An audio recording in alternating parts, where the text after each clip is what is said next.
Is it a scam? Paying a stranger online for anything can be pretty scary, especially when you're hiring a freelancer and trusting them not only with your money, but also with your time and maybe most frightening of all, the potential success of your project. And whatever you're buying on the internet, you need to be doing your research and making sure that you're shopping responsibly. The same thing is true with a freelancer, whether you're hiring them independently through that freelancer's website or on a freelancing platform like Fiverr and Upwork. So let's run through some buying scenarios, those red flags to discuss and see, is it actually a scam? Should you proceed with caution, or are you really good to go?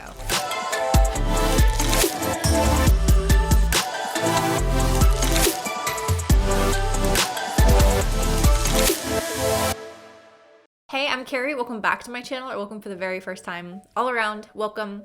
I'm Carrieblogger, a career freelancer on Fiverr.com, where I've been selling as a Fiverr Pro verified copywriter for about the past 9 years. And in today's video, like I said, we are running through scenarios of how to decide, is it a scam or not? How can you buy with more confidence and find the right freelance partner? This video is part 1 of 2, so make sure to come back on Friday for the other half of this video, which is it a scam? But from the seller's perspective, because we also have to make sure that we are protecting ourselves too. But before we get into that, we have to announce this week's Blogger of the Week. And if you'd like to be the Blogger of the Week, just like Bubakroy Husam, I'm so sorry, I know for a fact I said that wrong.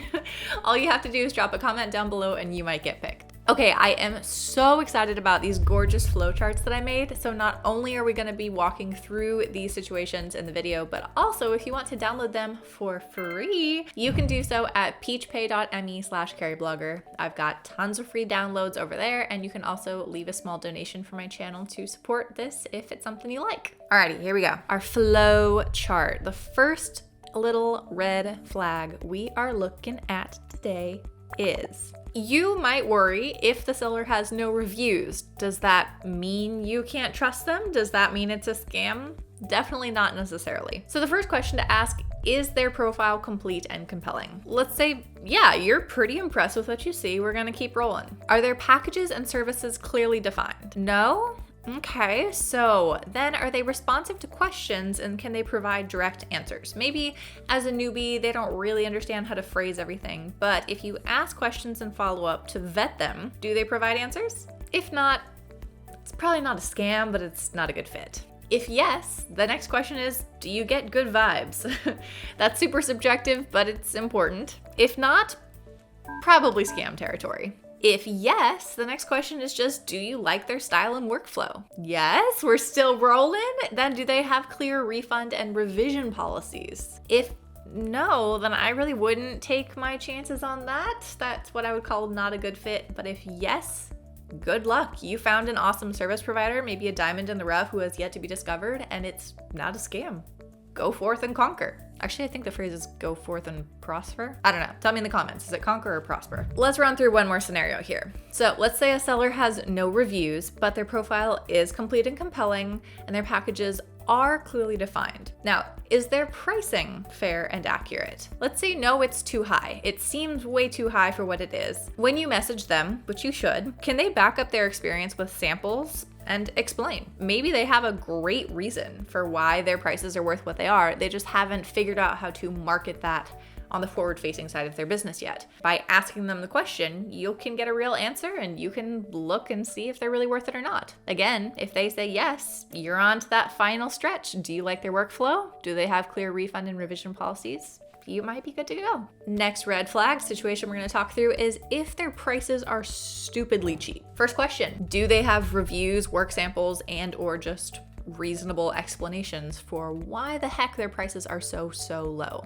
If not, we're going straight to, does it seem too good to be true? Most things that seem that way are. Yeah, too good to be true? It's a scam. No? Okay, well then do they provide direct answers and can they give you good vibes? Again, the good vibes thing is what we have to go off of. In a lot of ways, it's just kind of a gut decision. If Yes. Okay, now we get to the part where it's a little bit personal. Do you feel good about this? Like looking at their prices, seeing how much you're going to pay and how much they're going to do for you. Do you really feel like you're paying fair value? If no, then the question becomes, do you still want to work with them? If you do, then all you have to do is just negotiate what you consider to be a fairer rate and or tip for a job well done. And then you get the best of both worlds. You get an awesome service partner and you get to make sure that you're paying them ethically and fairly for the work that is completed. Just because it's cheap doesn't mean it's a scam. Let's follow another track. Okay, so they've got the reviews, they've got the work samples, they have some kind of reasonable explanation about why it is stupidly cheap. It's worth noting, are they in a country with a lower value currency? Money works differently around the world, spoiler. So if you are in US dollars and you're hiring someone in Bangladesh, just because it looks cheaper to you doesn't necessarily mean that it is exploitative for them.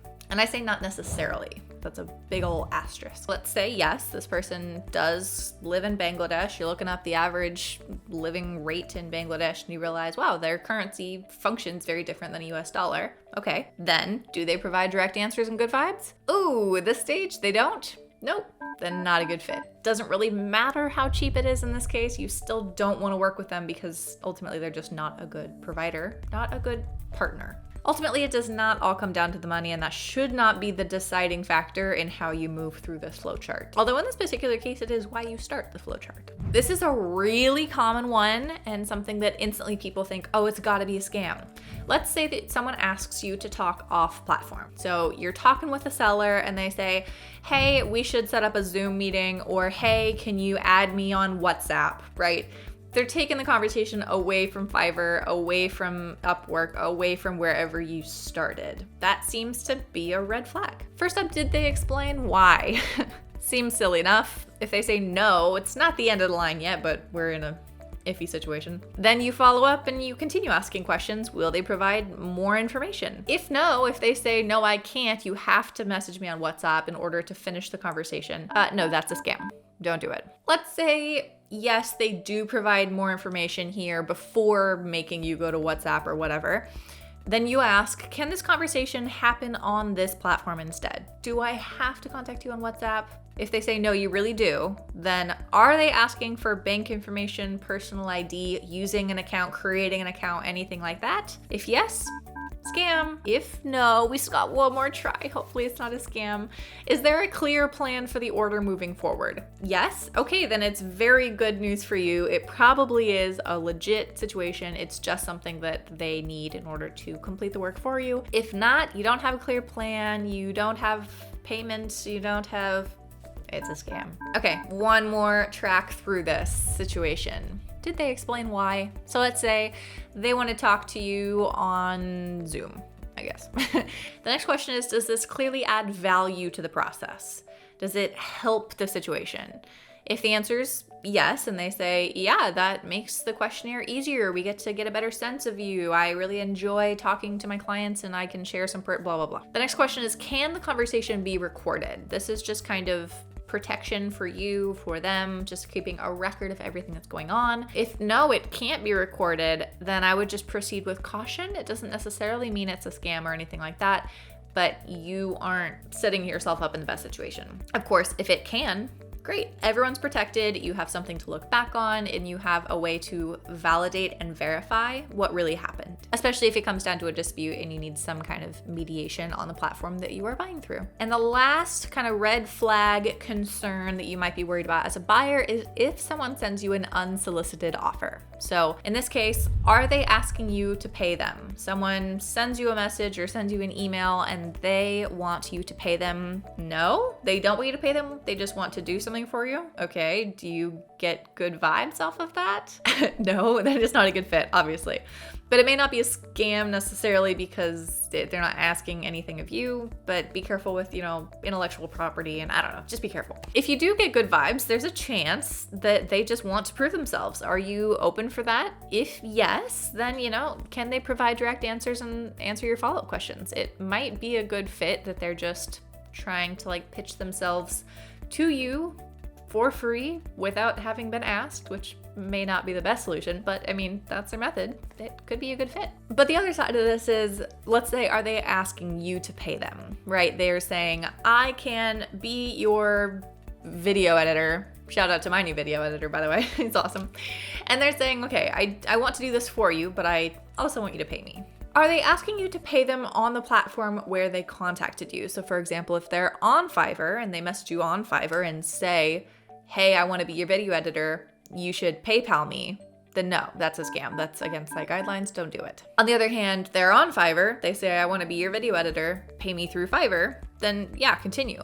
Is it a service you actually need? If yes, then you just got really lucky. You didn't have to do any research and continue on. Do they have follow-up question answers? Are they direct, good vibes, all that? And at this point, it's not a scam. They just had the guts to reach out and make it happen. Good luck. So hopefully that helps you buy with more confidence, see through the scams, kind of give people not only the benefit of the doubt, but also just knowing when to call it quits on a conversation, right?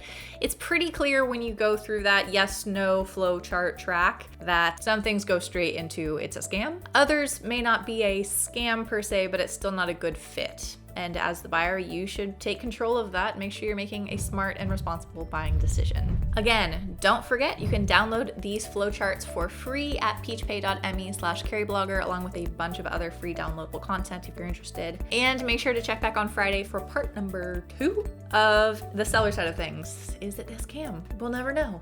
Just kidding, we will know. We will talk through it. Make sure to check out the links in the pinned comment and description down below for lots of stuff I've got going on. And if you're still watching, you're my actual hero. And remember, you are worth so much more than your workload. I have way too many things to say at the end of my videos now. Let's get back to work.